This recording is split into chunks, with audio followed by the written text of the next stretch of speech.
ఆకాశం పచ్చగా ఉంది. అది కళ్ళు మింగిన బులుగు పేటీన్స్ కనిపించే కలరు. యాక్సెప్టెడ్. ఇంకా కూటమి మీద విషయం చిమ్మడానికి సిద్ధమా? సిద్ధం. పెన్షన్ ఇస్తున్నారా? మనలాగా సంవత్సరానికి 250 పెంచకుండా వచ్చిన వెంటనే పెంచారు. మరి మద్యం? మనలాగా కల్తీ మధ్యన ఎక్కువ రేట్లకు అమ్ముకుండా క్వాలిటీ మధ్య తక్కువ కాస్ట్కి అమ్ముతున్నారు. మరి ఇసుక? మనలాగా టన్ను వేలల్లో అమ్ముకుండా ఫ్రీగా ఇస్తున్నారు. మరి 3 సిలిండర్లు? మనలాగా దళితులను చంపి డోర్ డెలివరీ చేయకుండా ఆల్రెడీ ఒక సిలిండర్ ఫ్రీగా డోర్ డెలివరీ చేశారు.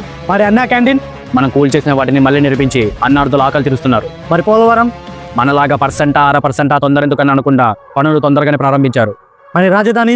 మనలాగా 3 రాజధానుల పేరుతో పంగనామాలు పెట్టకుండా అమరావతికి పునాది వేశారు. మరి డిఎస్సి నోటిఫికేషన్?